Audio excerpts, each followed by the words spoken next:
podcast of the day. We're in a different room in the RDS, so I don't have the sexy bookie background on this one, but I've got a very interesting guest. We are bringing Limerick to Dublin and then international, I guess. We have Shane Mann from, I don't know how to pronounce the word. Tranzaura. Yeah. So yeah, I suppose the first question, the obvious question is, what's Tranzaura? Who are you? What's Tranzaura? Explain. Give me the life of the company. Grand, no problem. So Tranzaura, we're a fleet management. We're a software as a service company. That's what we are. So the software we provide is fleet management software with intelligence layered down on top of it.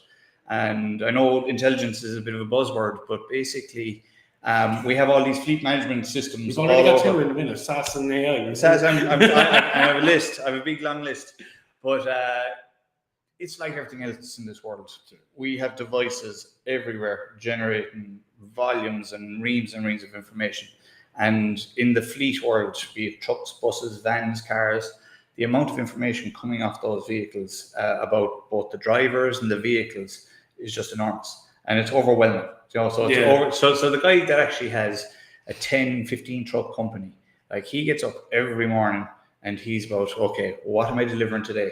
That's how I make my money. Sure. But there's a huge compliance and safety burden on that guy. He has an operator's license. Okay. Yeah. So this is interesting. To be an operator. So I don't just get a van and start. No, you don't. No, God, no. And like, if you do, and you're caught, you're in jail. You know, it's as simple as that, because the roads, like, you know, we all use them. They're dangerous places. Yeah.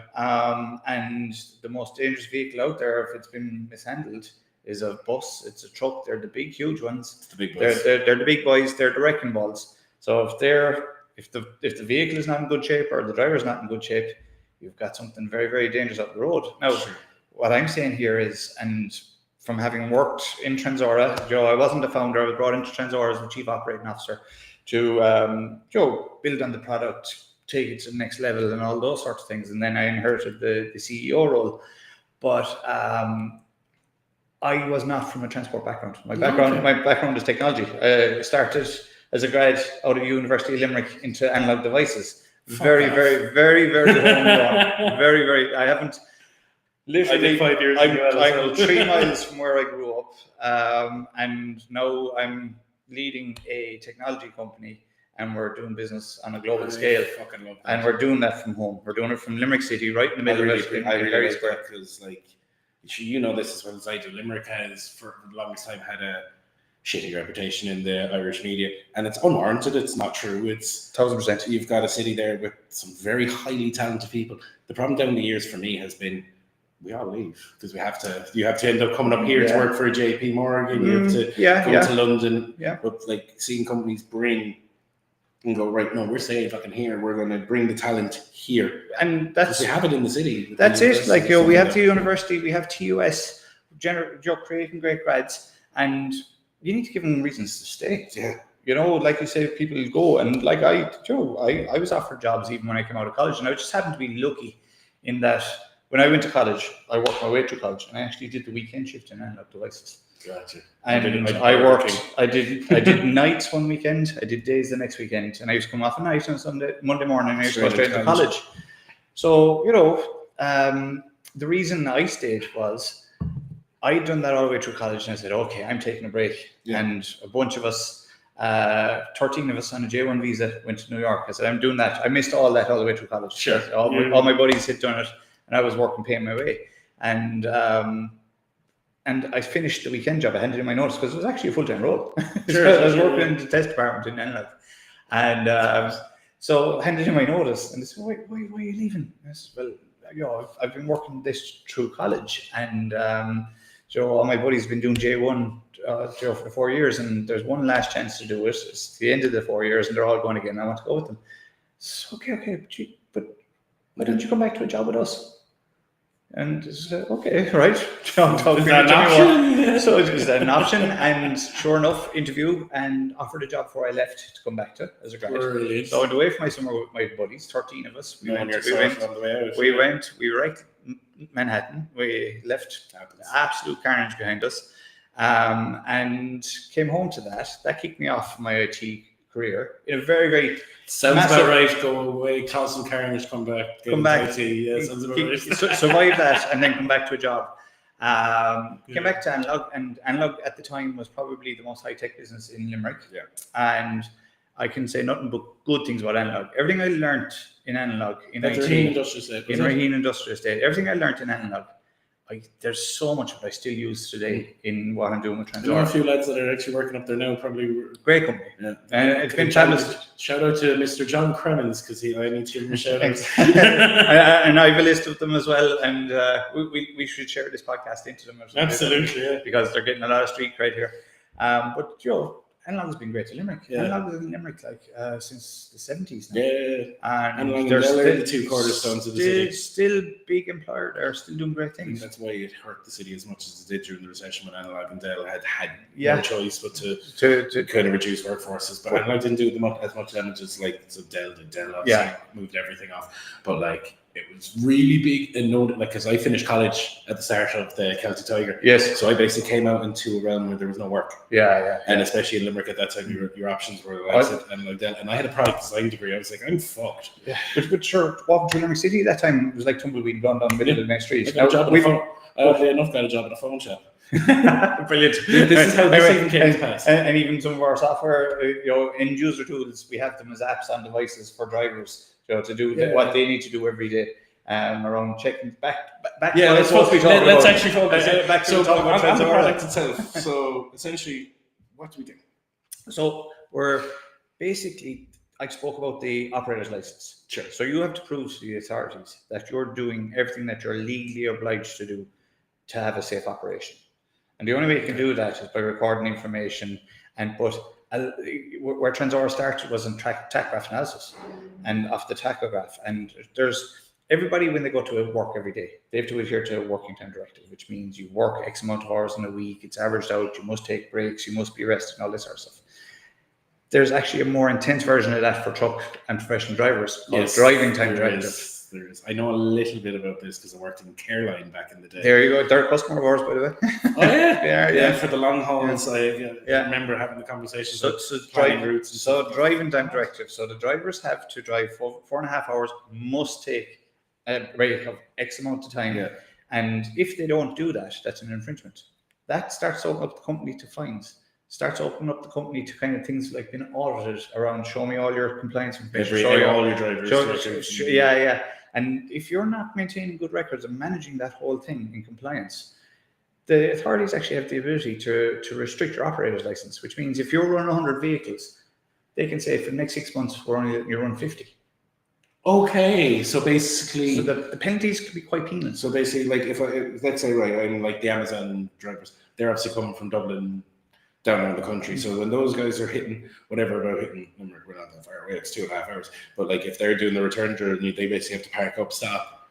Supposed to work with time directives. Now it depends on the size of the vehicle as well. Examples. Yeah. But if they're basically doing long haul and doing cargos to London, or they have to take their rest. Transport. And it's not just in a day. You're supposed to take X amount in a week. So and that gets averaged, and then there's a 45-day version where you're supposed to have an average amount of rest in the 45 days. So you can't just kind of go, I've kept it clean every day. It's averaged out over longer periods of times and everything like that. So if you get caught somewhere that you're being a little bit job on the other side, trying to maintain, manage, and keep transport managers. Yeah, okay, so how the fuck did they keep these records previously? Was this just phone guys who go and you cannot do this on paper. You cannot do this manually. It just sounds. It's just and I was talking about volume of information, and I'll get into maintenance information and operation information later, but just purely where Tranzaura started in compliance, just even the volume of information coming off a tachograph from drivers across multiple vehicles, it's overwhelming for these transport companies. Yeah. They're not IT people. They're not data people. They're guys that get up in the morning that have a job to do to move freight or move people from here to here. They specialize in transportation. But to do that and to be able to operate that, they have these huge obligations for safety and compliance. And that's where our software platform comes in. We're the fleet management software platform with tools for safety, compliance, and maintenance. And even at that, that's just more end user tools generating more data. Because I do make a distinction between data and information. Sure. Data is this volumes of information coming at you to make sense of it. If you're to do it manually, it'd take you a week. It's just not possible.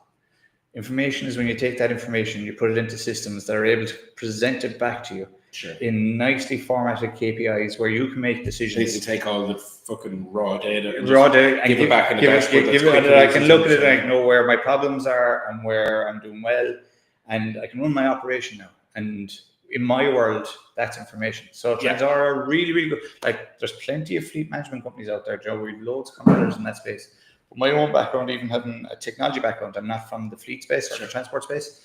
One of the big things I did prior to Tranzaura was business intelligence. So, which is very, very financial reporting and all that sort of stuff. But Power BI and look at you and stuff. But I learned the technology about how to do that, how to put those systems together. So what we've done is we've taken that knowledge and we've layered on top of the transport information, and that's why we really like clean, easy to understand dashboard. Exactly, and that's where I'm coming from when I say fleet management and intelligence. That buzzword, that's where the intelligence is coming from. It's coming from my IT background to solve a problem that anyone that operates any form of transport has. They have oceans of data. And this comes across things like buses, cargo trucks, basically anything that's on the road doing long haul. If it has wheels.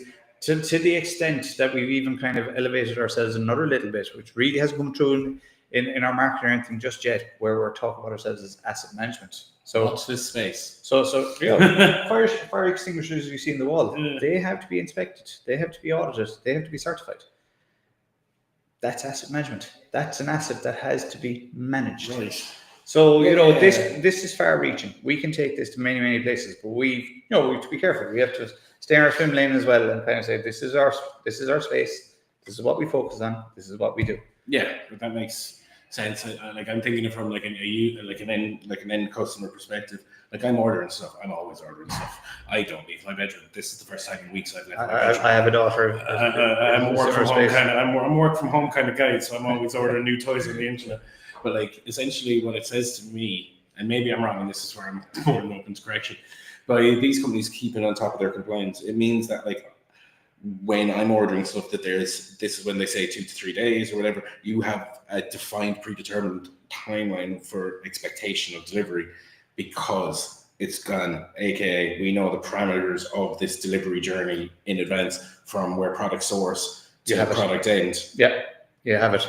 And we have all these rules and laws that we must adhere to and that we've got to fit that in. And we've also got to fit that into our business model, which is we are going to deliver it to you in 3 days. Yeah. So that often means we need a bigger fleet. We need more drivers. Pallet loading, we have snowballs, cubic spacing in the trucks, and all that. I actually sound like I know something about. Well, it sounds like you learned something in Caroline. It lasted 6 weeks. But yes, so it's really, really interesting. Like, and it wouldn't be the sexiest of industries. What we're actually doing IT wise and technology wise is it's right up there with any technology company. But as soon as you mention the word transport, people start to think not the sexiest space. I've seen this though, because like the way and this is why I love doing this podcast, and it's really like our vibe is putting this kind of information to consumers to like lads on the road and making it understandable to them. And the reason for that is because for me, when people hear, and I mentioned it on the podcast this morning, when people hear the word data, it's like, oh no, shit happens. The Russians are stealing my things. It's like, no. Let's look at this on a bigger picture. This is how data can be managed in order to make things better, quicker, faster, more efficient, less operational waste. More buzzwords for operational efficiency. Operational efficiency. There you go. That's it. That's 3. There you go. As I said, I have a long list. I'm gonna get a bingo guy. We'll have to do buzzword bingo. Absolutely. Yeah. I think at any of these tech events, you can just one card that has AI 37 times. And see how many more times. But no, you know what it is? It's like it's this understanding that, like as you said, it's probably not the sexiest businesses, but people will see some dick in a turtleneck talking about like, oh, the new artificial intelligence, and I'll be sitting there going, that's not an artificial intelligence. That's just a language model. That's a spit back. But people don't understand. But most of us don't understand the difference between AI and something else. Yes, and vice versa. We need to answer that. I don't know. No, let's choose to ignore. Yeah. But the AI is absolutely the buzzword out there. Yeah. Right? Now, we do advertise ourselves as using AI because we do use AI tools. But I assume but we're trying to bring them in a practical way to what we do. Sure. It's not I'm using ChatGPT to write a fucking proposal, like which is what most people assume. Which, believe it, often boils down to some of the simplest questions. Yeah. And one I often use to describe it is, we could have a transport manager, and he walks into a room and he goes, I want to know how much of my fleet is out on the road right now and is inspected today. Correct. And looks around the room and blank faces. We've got to go jumping into systems, sucking information out. We've got to do a report. We've got to do this. We need IT. IT have to write a report for us. It becomes, to get that answer to a question that he thinks is quite simple, can be a challenge. Now, the business intelligence piece, that way of doing things, absolutely, dashboards, reports, KPIs, and you can kind of box in key ones for you every day. But then when you have the one that's just slightly not normal on a day, and you ask that question that just has a slight little difference to it, those KPIs, those dashboards, those reports no longer give you the answer. Sure. So to go get the answer, you have to talk to somebody else, and they've got to go, oh my God, I've got to talk to IT, or I've got to do this. It's going to take me a day or two. And have to sort the information. So, and what you find is the IT will take it on, and they'll do something great, and they'll present it back, and it'll be a beautiful report, and it'll have the answer to the question. And the transport guy will go, yeah, wonderful, that's great, but I needed the answer a week ago. Yeah. And I that's no longer the question I have. I have a different question now. Yeah, which now let's repeat the fucking cycle. So taking what you just said there about large language models and stuff like that, we actually use them. And what we're using them for is the likes of a Google search that you can put down on top of their information, like their data and their information, and basically ask that straight English question. So like a Google search. Get the information out of your own software. So rather than that person going around the houses looking for the information and getting it a week later, it is, tell me what vehicles are on the road today and are not inspected. That's probably the more relevant one. Yeah. And it comes back to the answer. Yeah. And what that is the AI large language models converting that natural language English question into computer speak, and because a database still has to be queried to get that information out, to create the answer and distill it back. Yeah. And it's the AI horsepower. Now, when I say AI horsepower, I'm talking about the advances in the technology and computing speeds and all these sorts of things. They're able to convert it into computer speeds. It's like we can still find the information ourselves. It takes just ages. Oh, yeah, I can give me it now. So what we're doing now is we're putting that sort of technology at the fingertips of the people that make the decisions day to day, that they can ask their own question, they get the answer in the moment. Dealing with the problems or fixing they're getting real-time information relevant to the question they asked, and that's a key differentiator for us. That's that they can make a decision in the moment, in the now. And you'll even see our platform is called Fleet Now. It's about giving you information in the now so that you can make decisions that make you more operationally efficient, safe, and compliant. That makes a lot of sense.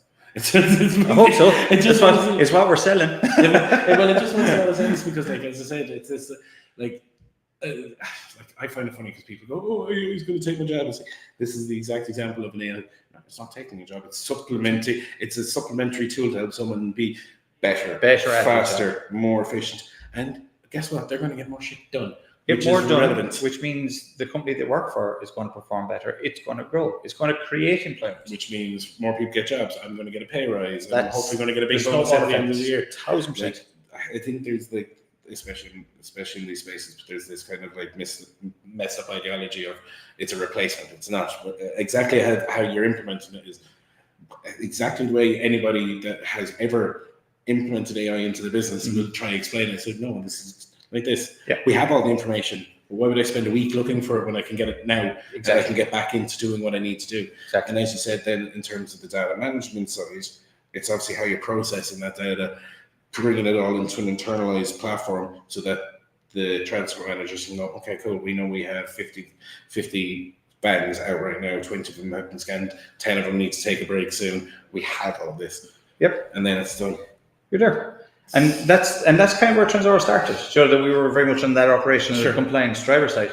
But then during COVID, we actually kind of took a step back and said, well, there's a complete ecosystem there that we can take care of. Which is not just people, it's also your actual vehicles and the maintenance regimes that go with them, the safety inspection regimes. So if we're doing it on the people side, surely we can do it on the asset side. The trucks, the vans, the buses. So my mate owns the Viking Splash.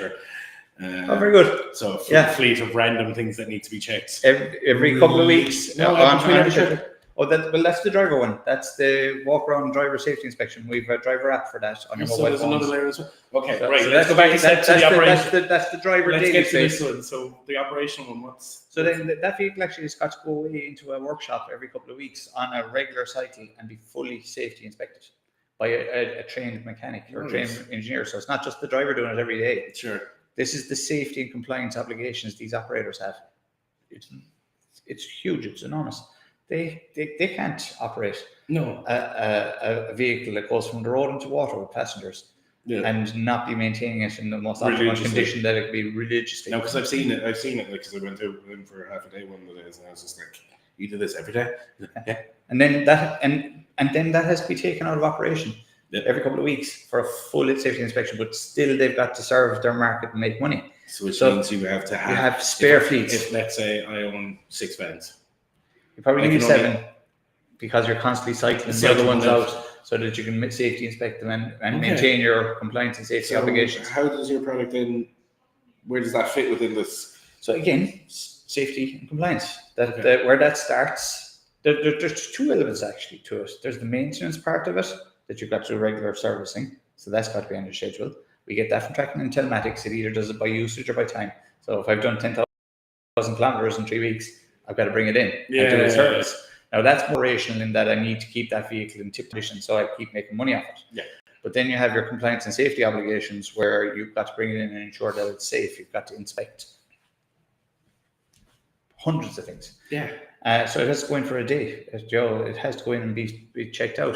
And if there's anything found, that's got to be repaired. So your defect management. So all these things have got to be done.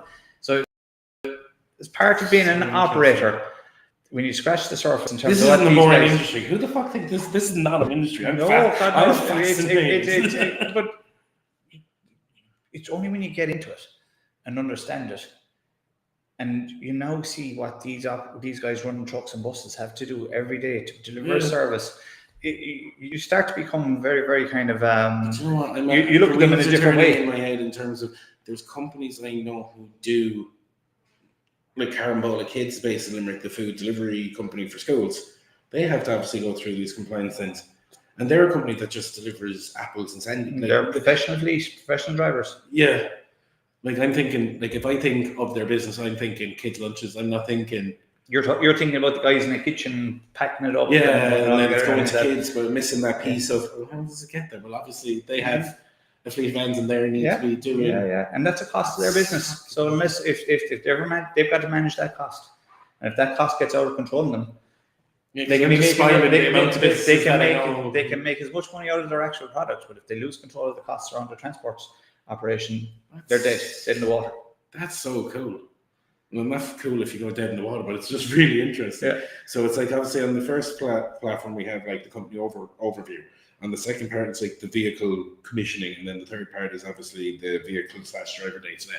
Am I correct in saying that? Yep, absolutely. So that's kind of the journey there. Well, there's a little one of the taglines we do, like the software is kind of, it helps you manage your people, your assets, and the work that they do.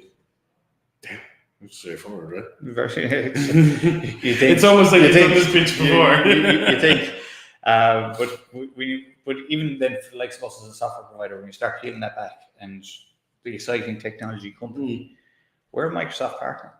We're using the latest and greatest Microsoft kit to deliver what we do. We're gone serverless. We've no servers. We're just using Microsoft Azure services. I need a database to store information, completely 100% cloud-based.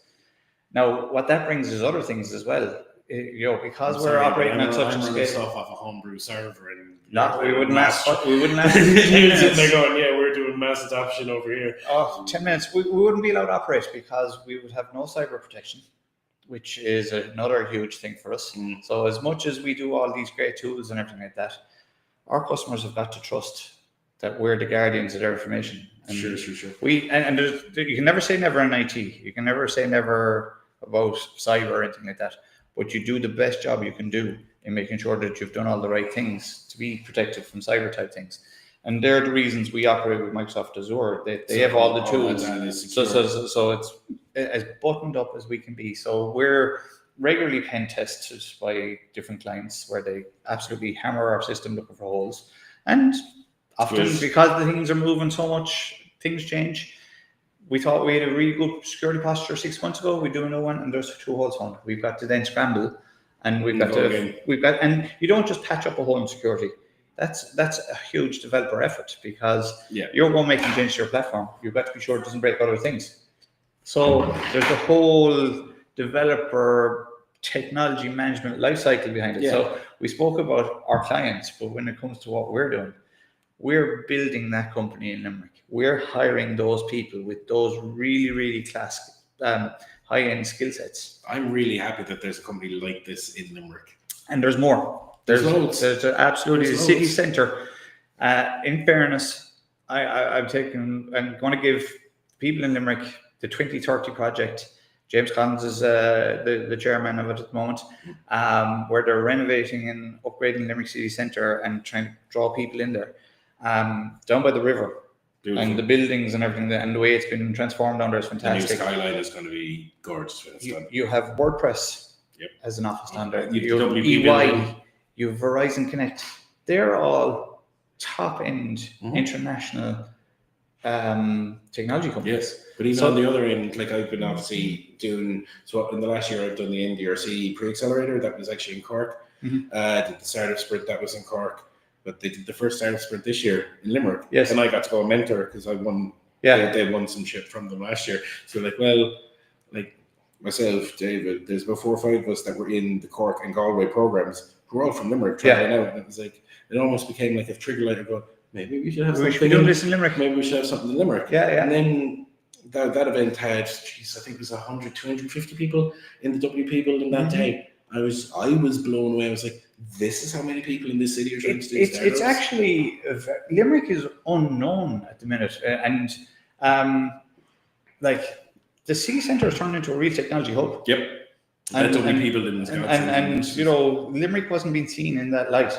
But like I've been to the States. Building by the Arthur's Quay, which is going to get done up as well. I've done 2 market research projects to the States, and where I've gone to summits and spoke with them and stuff like that. And the guy organising it, I happened to do dinner with him one of the nights, and he goes, I've got a couple of clients from Limerick and their technology companies, like MCS and stuff like that. Incredible company. And he's going, these are all my clients. I've never been to Ireland. I'm operating out of Chicago. What's going on in that place called Limerick? He was calling it he called it the Green Silicon Valley or something like that. It's getting there. Yeah, but he specifically spoke about Limerick. Yeah, he's hearing a huge amount out of Limerick. So we don't hear much locally, which is a bit of a shame. We really should be bigging up the technology thing in Limerick a bit more. I think we're getting there, because definitely, like when we had our Enterprise Ireland New Frontiers Awards there at the start of April. Place was packed. Brilliant. Delighted to hear that. We had Cahill, who's going to be here tomorrow. Cahill won the Startup of the Year for the New Frontiers program. We had David and Stephen, who won the Best Innovation Awards, and then I'm going to my own win. We won the Ones to Watch award for later. Oh, just run past and go grab it. It's fine. We'll keep going. We'll keep talking. Yeah. Just a little minor interruption in the background, but it's fine. But just to kind of maybe give you a little bit of kind of feel for the scale of what we're doing. Yeah. And it's really, when you go on our website, it jumps out a lot. And something we're really, really proud of is the work we're doing in London with the red buses in London. Oh, nice. Our daily walk-around check software for the drivers is running on the bones of 6,200 red buses in London every day. Oh, really? So we've about a 66% market share in the red buses in London. And that's a company operating out of Limerick that you hadn't heard of about before. No. Doing great things, and technology and internationally. We're a more known entity in London and the UK than we are in Ireland. And we're looking to change that now. We're looking to scale up and hire in Limerick and get our profile up. Is that an Irish thing that we just don't? No, I know in America you get the chest pounding with the we are where we are. Maybe, but I don't think so. I think that has changed. I don't want to tell people too much about what I'm up to because they might think a bit maybe. But I suppose it's kind of the uniqueness of transport as well. In that, for Tranzaura to grow and really scale, it can't be in Limerick. It can't be even in Ireland. Really. We can't. there are fleets in Ireland. We see trucks every day up and down, and they're great. New York alone, Manhattan alone in New York has more than we have as a country. The UK's transportation market is a factor of 10 bigger than ours. Ireland in total in buses has about, between Bus Éireann, Dublin Bus, and a bunch of others, I would say probably around the 3,500-4,000 mark, right? That's taken in the entire country. London on its own 9,000. That's, and all the other cities, then you're going up to 30,000-40,000 buses across the UK. It is a factor of 10. The UK's transportation market is and their economy is easily a factor of 10 bigger than ours. But I've walked past your office, though. You have. Do you know what I mean? You walk past. I definitely walk past. And we're over there. We've done our first acquisition this year. We bought a UK company, and we're in the middle of integrating that into our company. We're doing not just exciting technology things. We're doing exciting business things. We're doing exciting employment things, and we're looking now. And part of this podcast, even today, is to raise that Tranzaura profile. Yeah. Become a company that people look at and they go, I want to work for them. Yeah.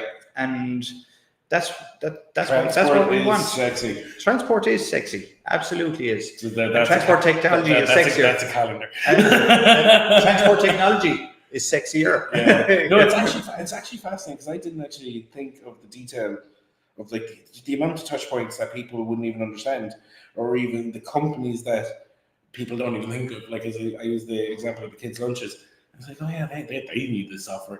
Tourist buses need that software. Yeah. It's not everybody will assume, transport technology, that's just to make Amazon a load of money.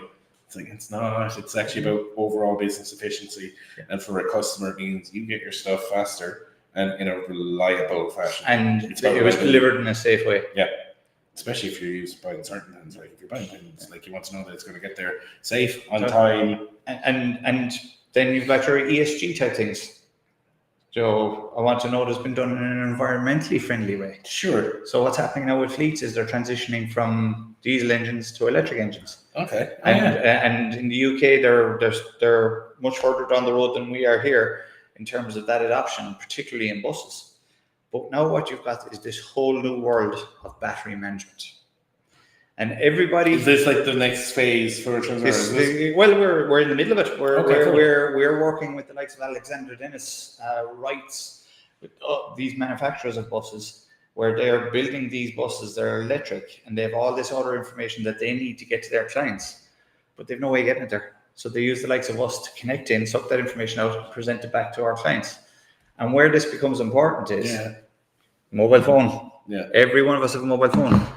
We all have battery anxiety, don't we, with our mobile phones? Well, like my light came on the laptop, did not see me leaning forward. Yeah. Oh, yeah. So there's your battery anxiety on the tank. Now take that up a couple of levels and battery anxiety around running a bus route so that I meet my contractual obligations and hit all my timetables and transport passengers. Their world has just been turned upside down. Yeah, that hurt my head.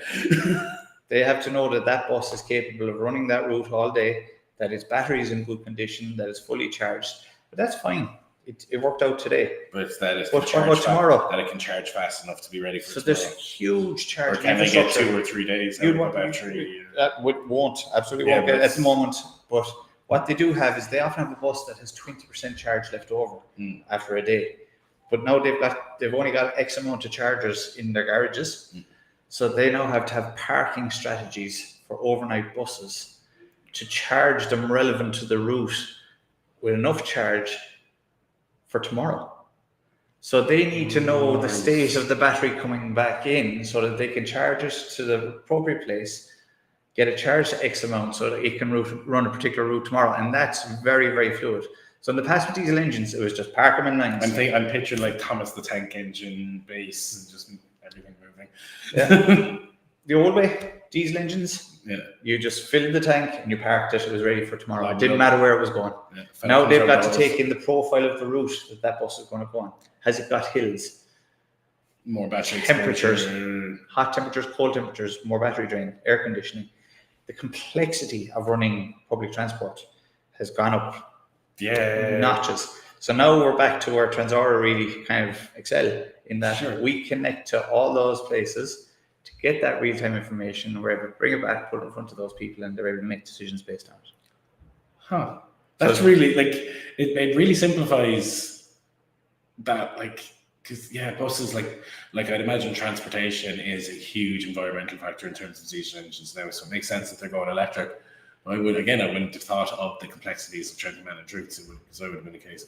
But then again, I'm trying to picture a bus at an electric charging station and a petrol station, and you're like, you wouldn't see them there. So it's all the hidden stuff that none of us think of. There's these substations been built into bus garages that were never there before to get enough power in there so that they can have all these buses at the right amount of charge to run the routes every day. It makes sense, but you know what it is? It's one of those things that you wouldn't even think of. Wouldn't even huge industry cross your mind. Yeah, and it's all environmental. And this is the world being better because of technology. And there's AI involved in loads of different places here. These parking strategies, like that has to be worked out every single day, every single hour of every single day, because different buses are coming in and out. And same for trucks, and same for vans that are running electric. It's the same across the board. It's not just specifically depending on traffic. They might have installed up more, so therefore using more air conditioning on a hot day or a cold day, more heat. Bunch of factors that aren't linear. You're not in control of them. So it's so dynamic, so fluid. You can't do that on Excel sheets. No. You need AI tools. You need the horsepower to figure it out, give you back the answers to say that bus there needs to go on that charger for 4 hours. That one there, it's actually come back in relatively good condition. It goes on that one and only stays there for an hour. Get it out of there so we can get another one onto it. So we have sustainability, we have security, we have basically artificial intelligence as like an engine. We've got data management, we've got fleet management, we've got there's a lot going on. Is that not an exciting company? There's a lot going on, but it means that there's so many different spaces to play in there. Well, that's one of the disciplines. Stay in your swim lane. Stay what you're good at. Yeah, this is the thing. Because we often get people trying to drag us out in other places going, that software would work over here. Yes, it would. But that's not where our expertise is. Let's be experts here. In terms of supporting you as a customer. We might be able to give you the software and you might be able to run, but what happens when something goes wrong or you need us to know something about the legislation that goes with it's relevant to you? Yeah, we're not going to have that. Sure. So that's kind of us staying in the transportation space. That's where maybe later. When you're up to 100, 200 employees, you start to specialize in those other places and you get that knowledge into the company. Yeah, because it has to be supported. We have our support team in Limerick. We have our design team in Limerick. We have our project delivery team in Limerick. None of those are technology jobs or transport jobs per se, but they're vital to making sure that our platform does we're continually updating it and adding to it, that it has the right things in it to support the clients. And then when the clients do have a problem or they're not sure, that there's a phone number they can ring or an email and get an answer about how to do it. So what's next? Take over the world. Yeah, no, that's hard.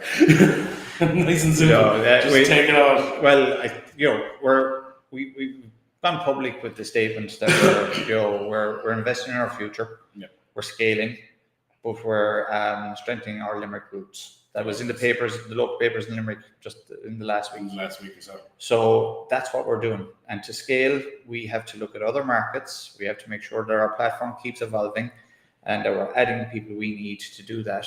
And it means doing things like we've just done, that first acquisition of another company, do another. Yeah. So as much as we keep on with what we've always done, we're going to do these other things too.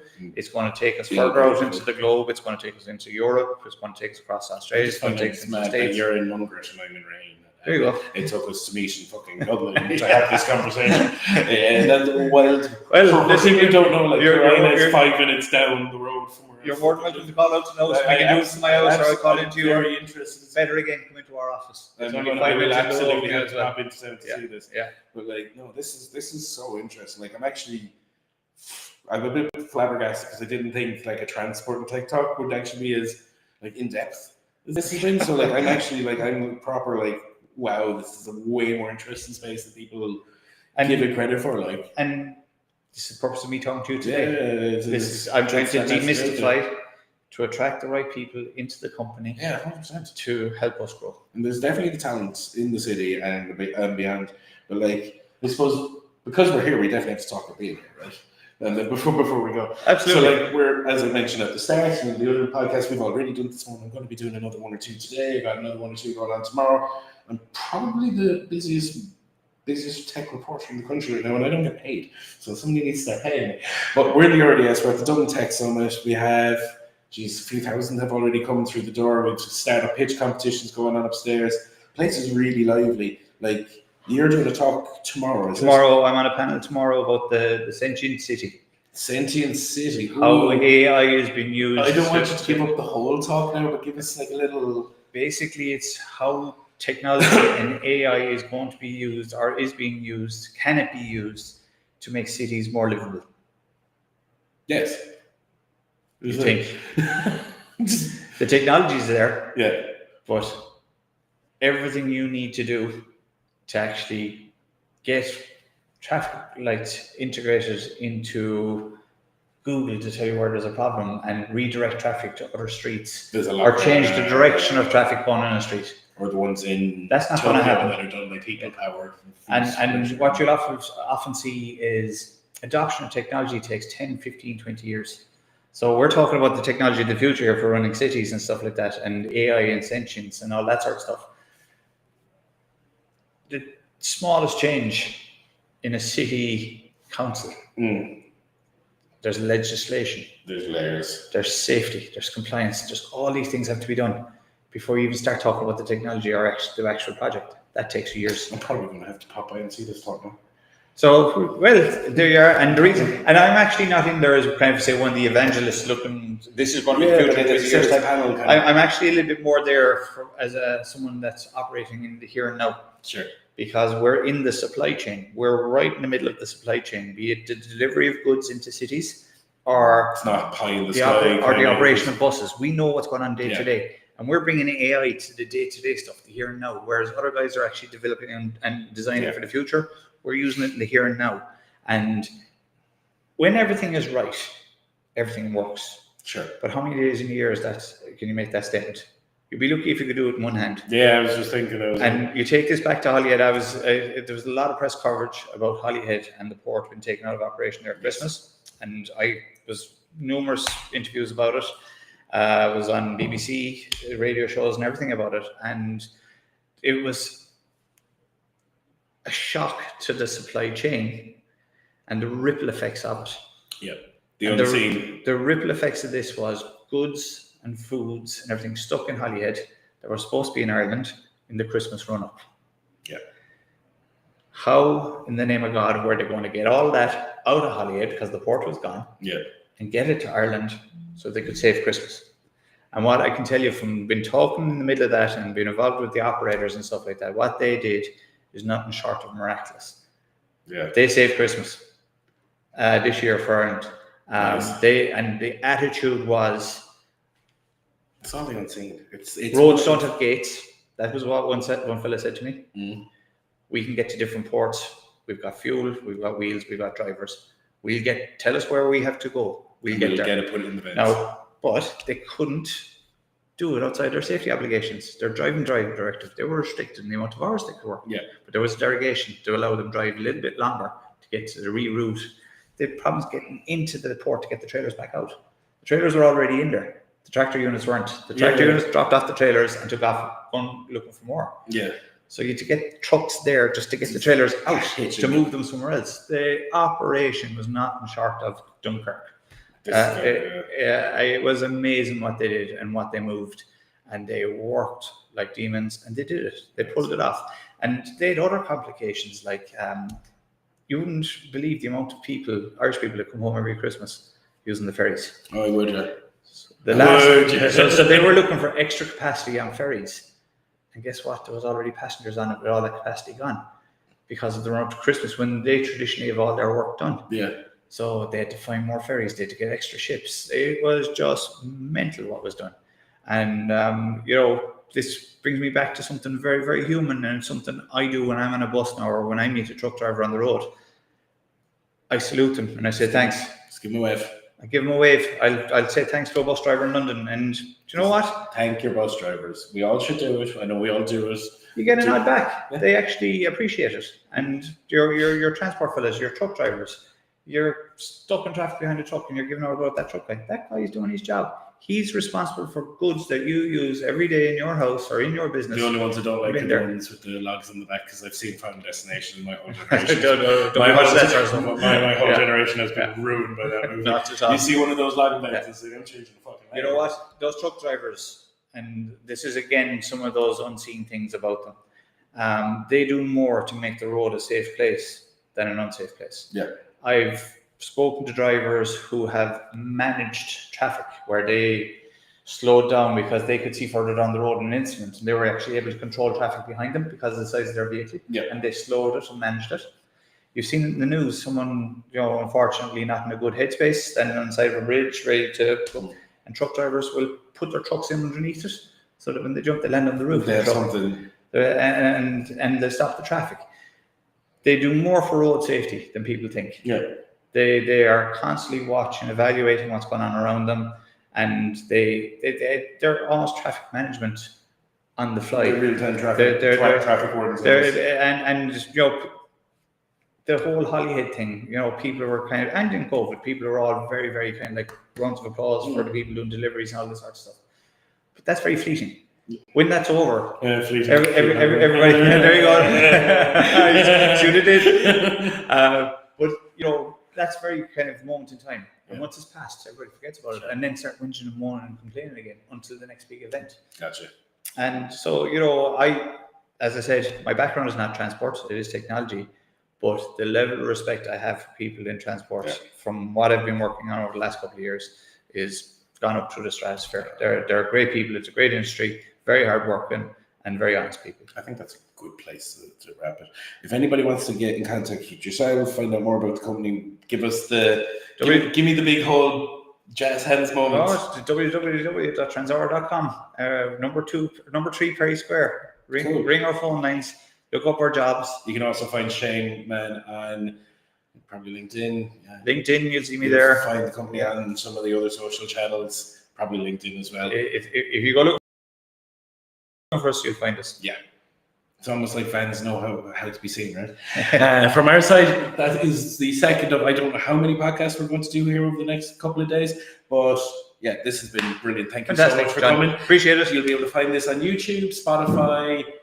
Jesus, we're on all the social media platforms apart from X, because we don't live there anymore. We won't talk about. We won't go there. We won't go there. Yeah. But yeah, no way. For anybody watching it now, thanks for joining us. Anybody watching later or listening later, good night, good morning, good luck, bye.